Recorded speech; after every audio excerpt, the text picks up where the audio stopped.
Okay, we're back. Chapter 4, Hitler in Power. Nothing good can come of this. All right. 1 month later, the Reichstag building was set on fire. Oh, no. Hitler blamed his political enemies. He had thousands arrested. They were tortured and thrown into special prison. It was outside Munich in a town called Dachau. It was the first of the Nazi concentration camps.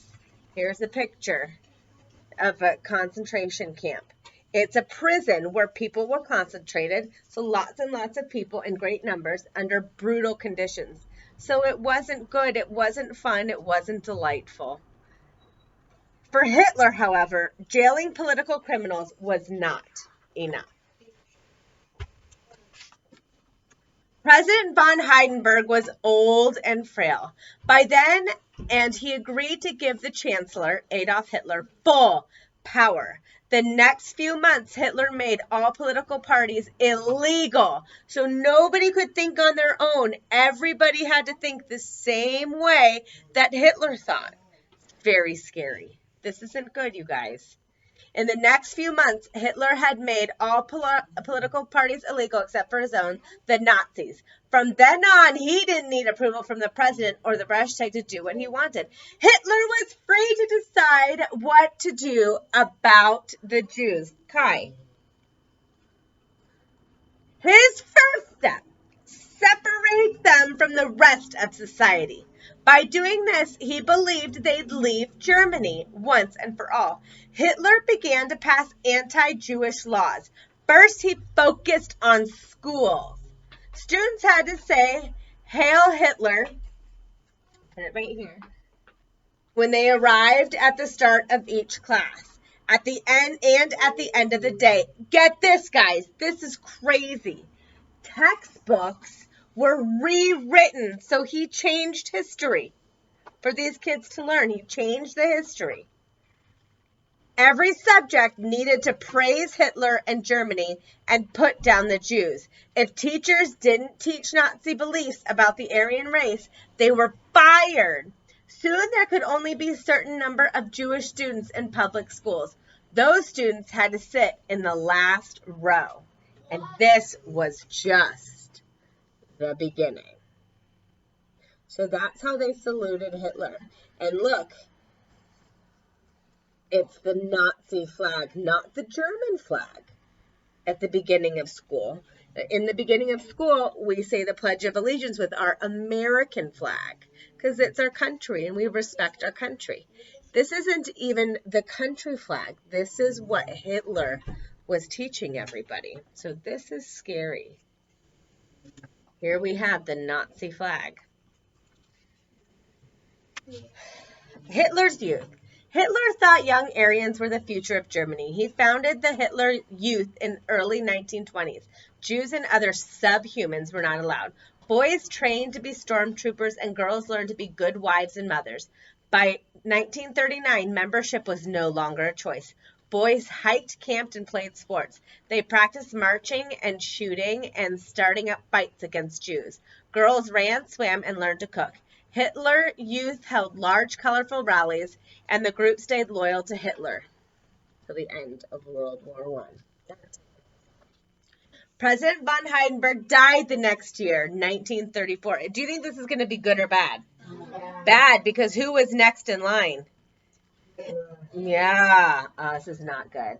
In short, Hitler combined von Hindenburg's job with his own. There was no longer a president and a chancellor. There was only Hitler. On August 2nd, 1934, he named himself Führer, which means the leader in German. More concentration camps were built. See? Political opponents were jailed without trials in 1935. Other groups were imprisoned, including gay people. More anti-Jewish laws were passed too. But Hitler was careful. He didn't pass all the laws at once. He tested the mood of the country, announcing just a few laws at a time. When non-Jewish citizens didn't object, he took away more and more and more rights from the Jews.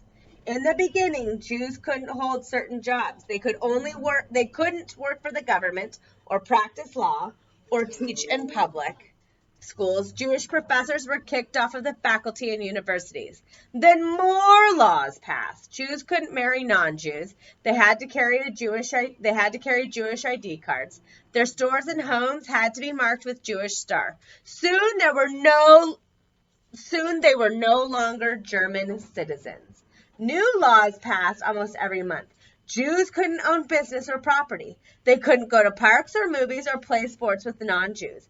In time, they had to wear a badge with a yellow star on their clothes everywhere they went. For Jews, this was like a noose being placed over their head.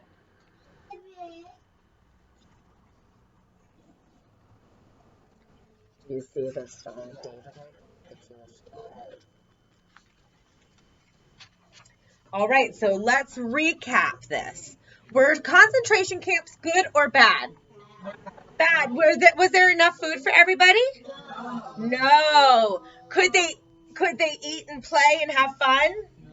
No. Was there enough room for everybody? No. Look, overcrowding. And first it started where he just took the Jews.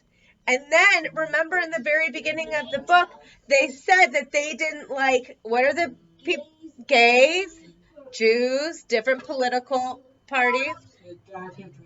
People, well, what is Down syndrome? People with disabilities, the Romas, huh? The Jewish, yeah, we said that. The Aryan race only had what? Blue eyes and blonde hair. So Hitler didn't like a lot of people. And he put up more and more and more and more and more and more concentration camps. I don't think anybody really knows why. All right. So Dachau, Germany was the first concentration camp. I actually visited Dachau, and it is a very eerie place. It's very quiet. The smell in the air is not delightful, and it's a very uncomfortable feeling at the Dachau concentration camp. I didn't take pictures because I felt like that was disrespectful. So, you can go and find pictures on your own, and maybe there's a tour of the Dachau concentration camp. We did find that there is a great interview, and we'll put it in our description, with a Holocaust survivor. There were anti-Jewish laws, and he just created many, many, many laws so that Jewish people, were they citizens by the end when he was done? No, they were no longer citizens. He made the children say Hail Hitler at the beginning of school, at the end of school, every day. And they praised what flag? The Nazi flag, not the country flag, the Nazi flag. So he thought that he was more important than Germany himself because he had everybody praise the Nazi flag. Did he keep history the way it was, or did he change history? Changed history. And once the president died, he took both jobs and created his own, and he was the leader. So the Jewish people, their jobs, could they work in government? No. Could they be lawyers? No. Could they be doctors? Teach in public schools? Universities? Could they be business owners? Could they own property? No. So did they feel happy or sad? Sad. And scared. Good job. Well, I think that they were probably very scared. And they had to mark themselves with the Jewish star. All right. Thanks, guys. We'll see you again for the next chapter.